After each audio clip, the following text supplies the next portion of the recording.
Bonjour, vous regardez Tesla Geek.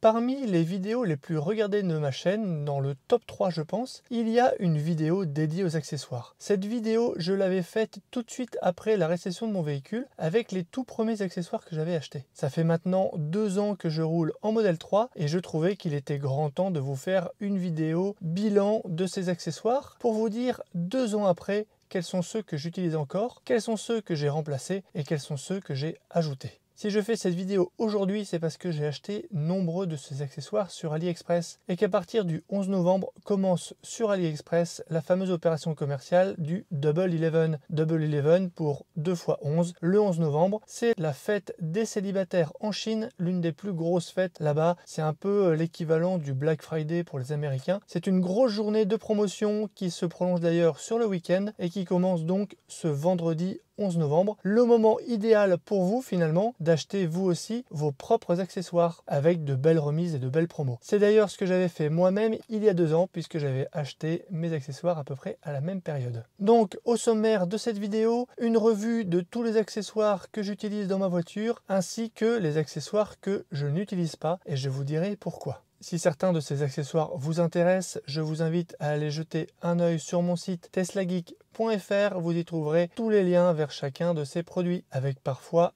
des bons plans et des remises. Allez, on passe tout de suite aux premiers accessoires.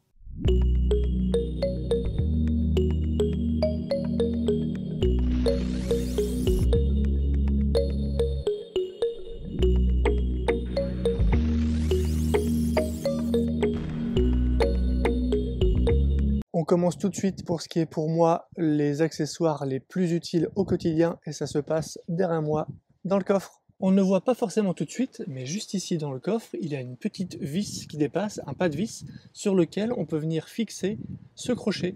Alors ce crochet, ça sert à quoi? Eh bien tout simplement, quand on fait ses courses et qu'on a des cabas bien remplis, on peut venir accrocher les anses là, une, puis deux, et ainsi dans les virages, eh bien notre sac il ne bouge pas. Et ça, je l'utilise à chaque fois que je fais des courses et mes sacs restent bien en place, même dans les virages, il n'y a rien qui se renverse. Ça ne paye pas de mine, mais c'est vraiment super utile et ça coûte quelques euros sur AliExpress. Ensuite, il y a la cloison de coffre juste ici. C'est un petit scratch qui se fixe des deux côtés. L'intérêt, c'est que ça fait que la poche qui est là est beaucoup plus haute, beaucoup plus profonde. Moi, ça me permet de venir ranger mon UMC, de venir mettre mon gonfleur. Je mets aussi mes sachets de course. Et tout ça, c'est bien rangé, ça ne bouge pas dans le coffre. On peut venir mettre aussi une petite bouteille si besoin. Quand on va chez des amis, au moins, elle ne bouge pas dans le coffre. Autre accessoire aussi pour moi super important, c'est le tapis de protection du coffre. C'est vraiment le premier achat que j'ai fait. J'ai choisi celui de chez Luckyz. Pourquoi j'ai pris celui-là? Parce que j'adorais les formes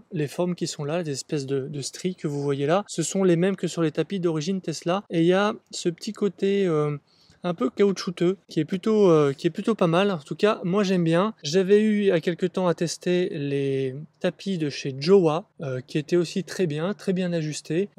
Moi j'ai préféré garder ceux-là tout simplement parce que ceux-là sont déjà un peu usés et donc je n'ai pas besoin de plusieurs tapis de coffre. Donc quitte à en revendre certains, autant revendre les neufs et garder ceux-là qui me vont très bien. En dessous, on va retrouver celui du sous-coffre qui va avec. Bon, je vous avais déjà montré un peu ça dans une vidéo, en tout cas c'est vraiment bien. Et moi ici je range le fameux pare-soleil de chez Green Drive que j'utilise l'été pour éviter qu'il y ait trop de soleil qui tape et qui réchauffe l'habitacle. Et ça marche plutôt pas mal. Au niveau protection, j'ai aussi tout de suite acheté cette protection de siège ici pour venir mettre la base du siège auto de mon fils parce que sous cette base il y a des petits éléments plastiques qui sont pas tout à fait plats, qui dépassent un peu et du coup avec le poids ça peut faire des traces sur le cuir, donc j'ai mis ça vraiment en protection. Ici, j'ai aussi la petite boîte à mouchoirs de chez Jowa que j'ai calée juste en dessous de l'aération. Comme ça, il y a des mouchoirs sous la main. Si mon fils fait des tâches ou a besoin de se nettoyer les mains ou quoi que ce soit, ou le visage, eh bien voilà, j'ai tout à portée de main. Au niveau du capot, j'ai acheté cette finition en feutrine. Sur le descriptif, il y a une promesse de réduction des bruits. Franchement, c'est pas foufou. Il y a un léger changement de bruit, mais c'est pas dingue. Je l'ai surtout pris pour l'aspect finition. Je trouve que quand on recule, c'est quand même plutôt joli. C'est mieux que le capot d'origine. Et au niveau du coffre avant, Je n'ai rien de particulier, j'ai mes câbles de recharge, rallonge au cas où, mais je n'ai pas mis de tapis de protection parce que à cet endroit-là, je trouve que moi, par rapport à mon utilisation, je n'en ai pas vraiment besoin. Sous le capot avant, sous la grille ici de protection, j'ai aussi rajouté ici une grille faite maison. En fait, j'ai pris les grilles qui se vendent sur AliExpress, je l'ai découpée et je suis venu y coller une moustiquaire. Et on voit que elle a fait son boulot puisque là, l'espèce de plume qui est là a été retenue. L'idée, c'était de mettre une protection pour éviter que peut-être des insectes ou des petits objets ne rentrent ici dans la partie climatisation. L'idée, c'était de mettre ça sans pour autant que ça bloque le flux d'air. Là, c'est quelque chose pour moi d'assez fin et donc je suis assez satisfait du résultat. J'en avais parlé dans une vidéo que j'avais appelée j'ai grillé 2 fois ma Tesla. En termes de finition, j'ai aussi mis les logos noirs en métal de chez Green Drive à l'arrière comme à l'avant. Vous le voyez ici, je trouve que la finition est très sympa. Bon, ma voiture est très sale, hein, non, ne faites pas trop attention à ça. En tout cas, je suis super content de ces logos, ça fait vraiment un côté très authentique, contrairement aux caches en plastique que j'avais mis par-dessus, qui faisaient aussi eux-mêmes le boulot, mais ceux-là sont quand même d'une qualité supérieure. Voilà pour tous les accessoires, on va dire extérieurs et coffres. Si je devais faire un top 3 de mes accessoires, il y aurait vraiment tout ce qui est accessoires pratiques, le crochet de coffre, le tapis de coffre, la séparation de coffre. Pour moi, ce sont 3 indispensables parce qu'ils sont vraiment super pratiques au quotidien. Protection de coffre, forcément le tapis, c'est vraiment quelque chose pour moi d'indispensable. Et puis les autres, vous l'avez vu, c'est quand même hyper pratique et pas cher du tout. Donc vraiment, ceux-là, je vous les recommande. Pour moi, c'est des indispensables. Autre indispensable, c'est pour moi ici dans l'habitacle, c'est celui qui se trouve juste en dessous des sièges avant conducteurs et passagers. Il s'agit des grilles de protection pour les trous de clim. Ces accessoires faisaient aussi partie de ma vidéo j'ai grillé 2 fois ma Tesla.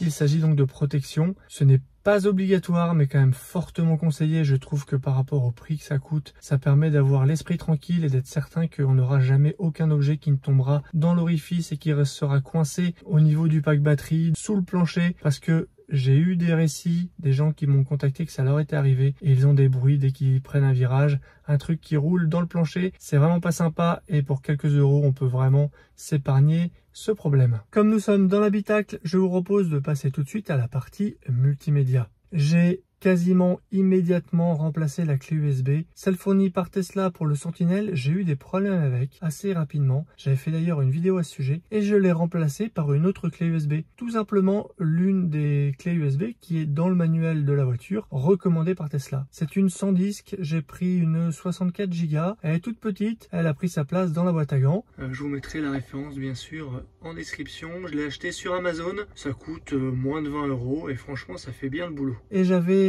la même mais de l'année précédente, on va dire la génération d'avant, que j'utilise pour écouter ma musique en MP3. Un petit mot sur l'USB. Ma Model 3 est de début 2021. Elle dispose donc des ports data actifs dans la console centrale. Les 2 ports USB-C qui sont dans la console centrale peuvent servir à la fois à recharger un appareil, mais aussi à transférer de la data et donc à brancher une manette de jeu ou à brancher une clé USB pour écouter la musique. Par contre, depuis fin 2021, Tesla a coupé la data de ces ports-là. Ils ne peuvent donc servir uniquement qu'à recharger des appareils. Si vous voulez brancher des appareils data, il faut venir les mettre dans la boîte à gants à la place de la clé USB Sentinel. Et si vous voulez avoir à la fois du Sentinel et à la fois votre musique, ou à la fois du Sentinel et à la fois une manette de jeu par exemple, il vous suffit d'acheter un petit hub USB. Il y en a sur AliExpress qui sont dédiés à cet usage-là, vraiment adaptés à la boîte à gants. Je sais qu'il y en a aussi un en vente sur Jowa que j'ai reçu et que je dois tester. Ça, vous verrez ça dans une prochaine vidéo. Mais en tout cas, voilà ce qu'il faut savoir. Si vous voulez écouter de la musique USB dans votre voiture récente, fin 2021 et 2022-2023, mais en tout cas, moi, avec la mienne, j'ai les ports USB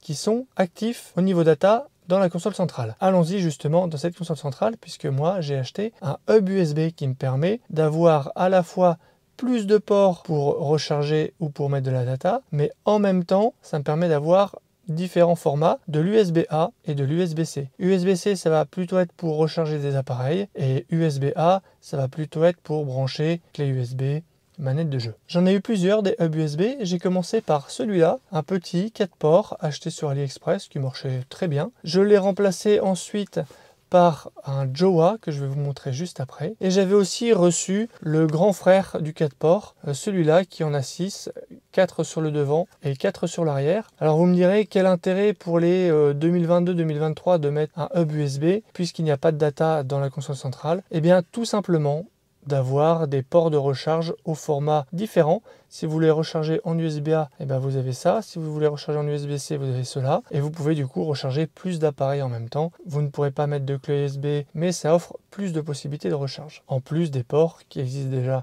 à l'arrière et des chargeurs à induction pour téléphone portable qui est juste devant, mais tout le monde n'a pas de portable compatible avec chargeur à induction. La console centrale, justement, on y vient.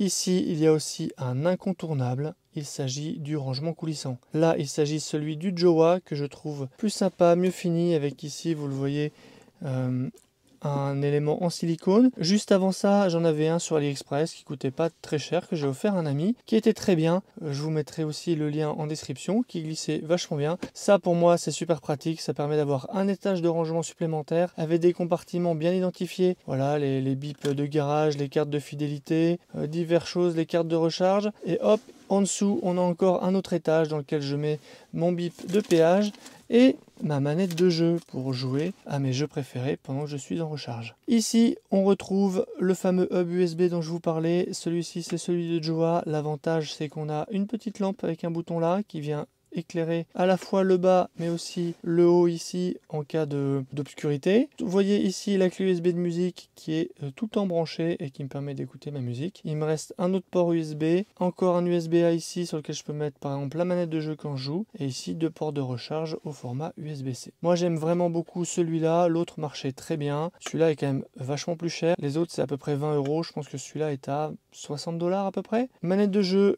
il y a celle-là, il y a aussi une deuxième, la Jowa que j'ai, comme ça on peut jouer à deux. Ce rangement coulissant qui est pour moi un incontournable. Dans les autres produits, il y a ici le porte-gobelet, ça permet de bien fixer les petites bouteilles comme ça, parce que il est plutôt adapté à des gros contenants comme aux États-Unis. Et puis en termes de nettoyage, c'est très facile. On l'enlève, on le vide, on l'aspire, on le nettoie, on le remet et c'est nickel. Là, c'est celui de Jowa qui est assorti aux autres que j'ai avec un silicone souple ici que je trouve très bien. Avant, j'en avais un en silicone un peu plus dur sur AliExpress qui coûte moins cher, qui était aussi très bien. Moi, j'ai préféré celui-là pour l'aspect, on va dire, plus qualitatif. Toujours dans la console centrale, on a ici, pareil, le rangement de chez Jowa. Alors, forcément, hein, moi, j'ai pris, on va dire, l'ensemble, le triptyque coulissant, gobelet et ici rangement supplémentaire Jowa. Ici j'ai plusieurs choses, donc on retrouve la manette de jeu, la petite lampe de chez Jowa. On a ici le cache pour la protection de la prise de recharge. Donc moi je l'ai coupé en deux parce que finalement quand ma trappe est ouverte, c'est que je suis en train de charger. Si je suis en train de charger, c'est qu'il y a le port qui est à moitié occupé, au moins le port T2. Et donc il n'y a que le port CCS qui reste exposé aux intempéries. Et donc je viens positionner ça sur le CCS quand je charge à l'air libre et que je peux être exposé à la pluie. Et ben j'ai toujours ça à portée de main. En cas de pluie, je le mets que quand il pleut, je l'enlève ensuite, comme ça, voilà, ça s'aère. Il n'y a pas de problème de condensation, d'humidité ou quoi que ce soit. J'ai failli oublier de vous parler d'un dernier accessoire de rangement. Si j'ai oublié, c'est parce que c'est un accessoire un peu secret. Regardez plutôt. Il s'agit de cette petite trappe sous la coudoir, un rangement secret. Les Chinois ont pensé qu'il y avait un trou ici à utiliser. Ils ont transformé ça en rangement.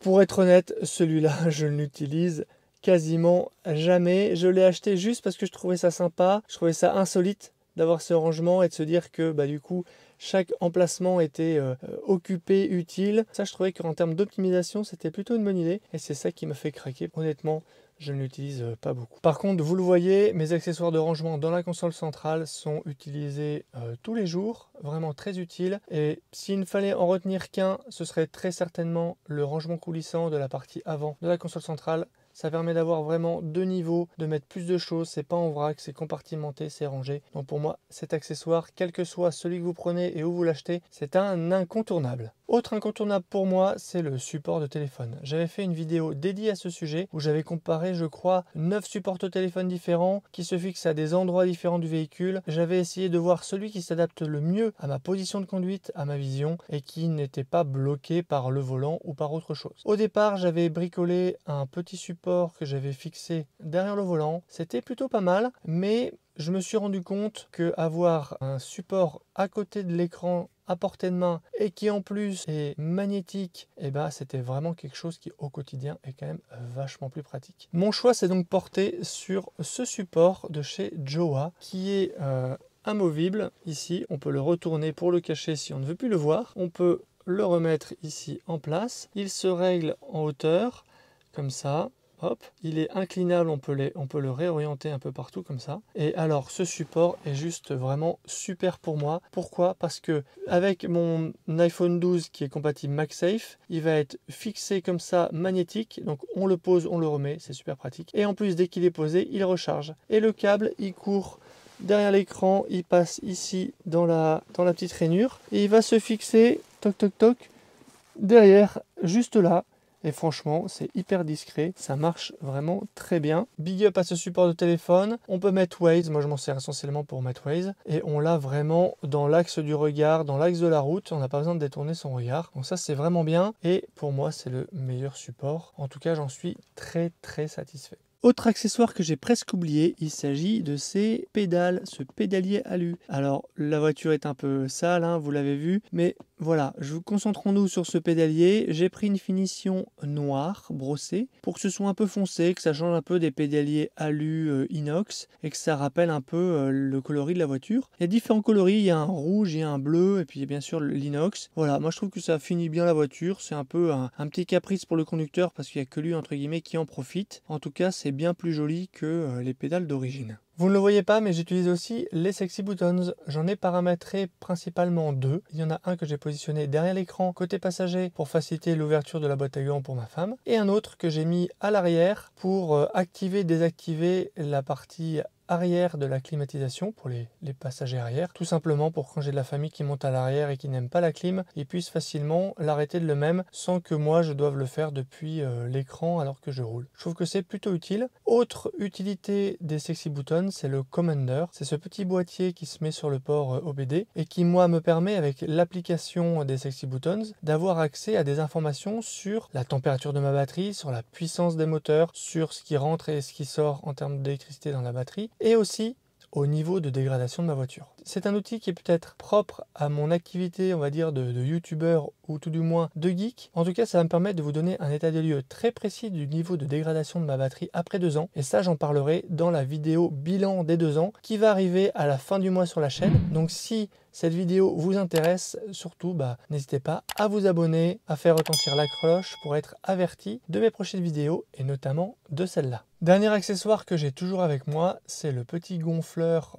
Xiaomi que je vous mets juste là. Il s'agit d'un gonfleur sur batterie qui pour moi me permet d'être autonome sur le contrôle de la pression de mes pneus. Alors pour le contrôle, évidemment, je le fais avec l'écran de la voiture. Dans l'onglet service, on a la pression des pneus qui s'affiche. Et quand celle-ci, je la juge trop basse, eh bien je sors tout simplement mon petit gonfleur, je fais le tour des 4 roues, je mets un peu de pression, ça marche super bien. Je mets une consigne à 2,9, ça gonfle bien à 2,9. Après, quand on rentre dans la voiture, on a bien 2,9. Donc c'est vraiment précis. C'est sur batterie, ça se recharge sur port USB. Et moi, je l'ai toujours avec moi. On dirait un gros iPod. C'est vraiment assez compact. Ça me permet de ne plus avoir à aller à la pompe et de pouvoir le faire chez moi tranquillement. Donc ça fait partie pour moi des bons accessoires et c'est une excellente idée cadeau pour Noël qui arrive. En plus, on gonfle tout ce qu'on veut avec, les roues de vélo, les ballons pour ses enfants. Gros avantage aussi, c'est le petit diamètre de sa partie valve. Et pourquoi c'est important? Eh bien tout simplement parce que ça permet de gonfler ses pneus sans devoir enlever les aéro-wheels. Voilà, on a fait, je pense, le tour de tous les accessoires que j'ai, de ceux que j'ai remplacés et pourquoi. En tout cas, vous le voyez, il y a vraiment des accessoires qui sont pour moi super utiles. Si je devais n'en retenir que 3, on va dire, il y aurait pour moi le rangement coulissant de la console centrale. Pour moi, c'est vraiment hyper important, c'est hyper pratique. Il y aurait la grille de protection pour la clim sous les sièges. C'est pas un incontournable, mais ça nous écarte pour quelques euros de problèmes qui pourraient intervenir si jamais quelqu'un faisait tomber, je sais pas, un M&M's ou une pièce de monnaie ou quoi que ce soit. Et le troisième, je pense que ce serait quand même le support MagSafe de téléphone. Ex-aequo, peut-être avec le hub USB. Moi qui écoute quand même beaucoup de musique dans ma voiture en MP3, c'était bien d'avoir quelque chose de pratique pour brancher, débrancher, quelque chose d'assez discret. En plus là, il y a la LED en plus. Voilà, en tout cas, pour moi, ce serait au niveau des accessoires intérieurs, ce seraient ces trois-là qui seraient pour moi des incontournables. Passons maintenant aux accessoires que je n'ai pas ou que je n'utilise pas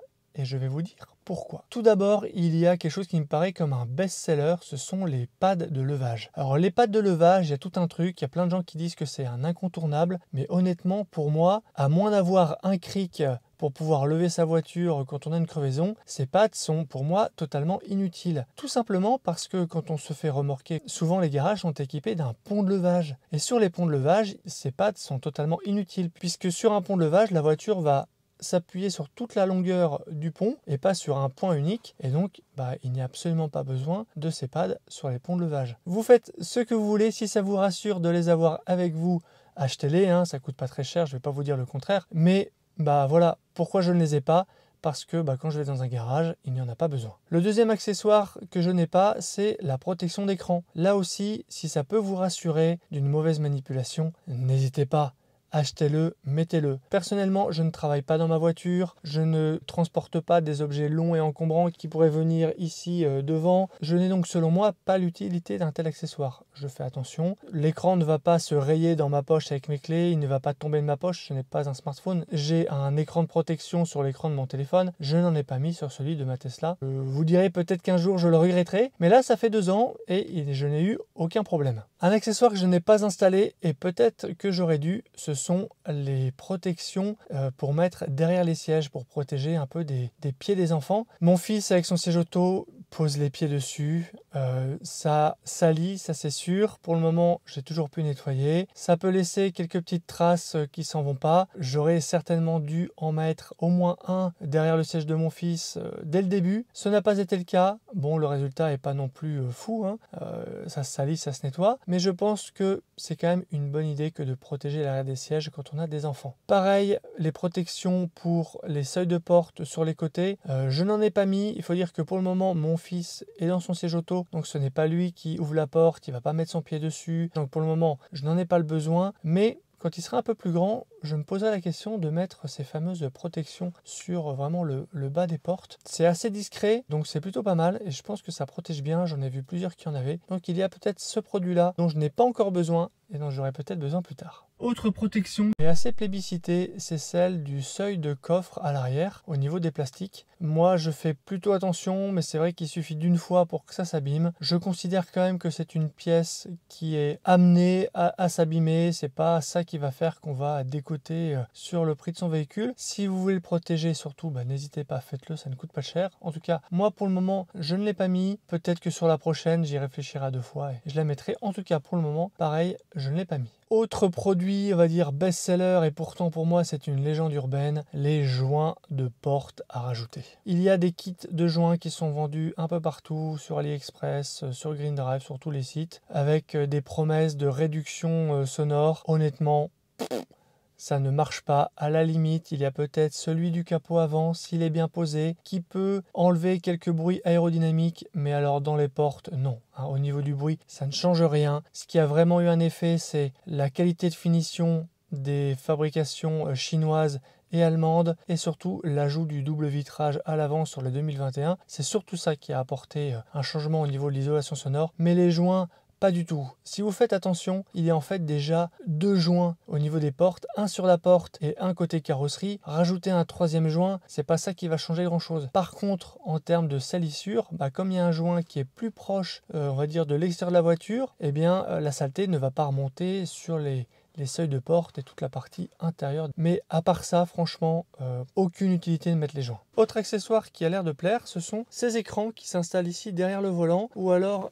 plus discret à cet endroit-là dans la climatisation. Je vous mettrai des liens. J'en ai référencé sur mon site, que ce soit sur AliExpress ou sur Amazon. Ces accessoires permettent d'avoir, on va dire, dans l'axe de la route, facilement sous les yeux, des informations qui sont déjà affichées à l'écran. Moi, je me suis vraiment habitué à avoir l'affichage un peu à droite, un peu centré sur l'écran principal. Donc personnellement, je n'en ai pas le besoin. C'est ça qui fait que je n'ai pas installé ces accessoires. Mais si ce type d'accessoire un peu vision tête haute vous intéresse, j'en ai mis sur mon site. Dernier accessoire qui, pareil, a l'air de pas mal plaire, qui moi me plaît quand même pas mal, ce sont les enjoliveurs façon Uber Turbine. Je n'ai pas encore craqué, mais franchement je me pose la question. Ce sont des accessoires que j'ai vus en photo et vraiment ils ont l'air pas mal. Ce sont des enjoliveurs qui viennent remplacer les Aero Wheel. Ils sont un peu plus larges, ils débordent au niveau de la jante et donc ils vont protéger le bord de jante. J'en ai vu vraiment que du bien. Pour le moment, le truc qui me rebute un peu, c'est le tarif parce qu'on est quand même aux alentours de, je crois, 250 pour un jeu d'enjoliveur complet pour les 4 roues. Frais de port inclus, bah oui, parce que sur AliExpress, parfois, ils mettent des gros frais de port pour mettre un prix plus bas et donc apparaître en premier dans les classements par prix de produit, mais il ne faut pas entre guillemets se faire avoir, il faut bien regarder le prix complet pour comparer. C'est un produit qui est vraiment très sympa, qui fait vraiment illusion. Cet enjoliveur là, je le trouve vraiment très joli. Voilà, c'était ma vidéo bilan de mes accessoires, ceux que j'ai installés depuis des ans, ceux que j'ai installés en cours de route, ceux que je n'ai pas installés et pourquoi. J'espère que cette vidéo vous sera utile pour vous faire une idée et vous permettre de juger vous-même des accessoires dont vous avez besoin pour équiper ou personnaliser votre Tesla. En tout cas, vous trouverez tous les liens vers les produits juste en dessous en description, mais aussi, et c'est peut-être plus pratique pour vous, sur mon site teslageek.fr, j'ai tout référencé. Il y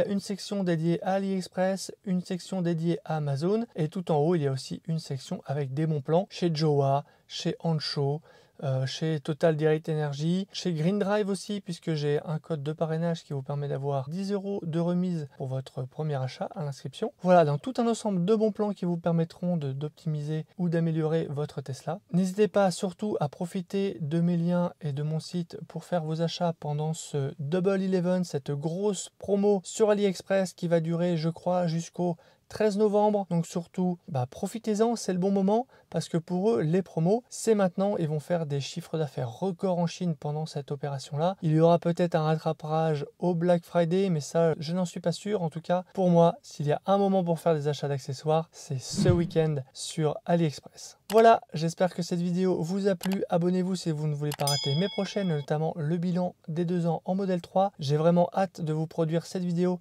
Je pense qu'elle va être vraiment riche en enseignements. Ma vidéo bilan des 1 an avait vraiment explosé tous les compteurs sur la chaîne. Plus de 150 000 vues. Alors merci beaucoup, ça fait vraiment super plaisir. Et ça traduit, je pense, vraiment de la qualité des contenus et de votre intérêt pour mes contenus. Et ça, c'est ce qui me fait vraiment le plus chaud au cœur. Ça veut dire que ce que je produis là sur YouTube vous est utile et c'est le plus beau des cadeaux pour moi. Ce sera tout pour cette vidéo. Bon shopping, bonne route et à bientôt pour une prochaine vidéo.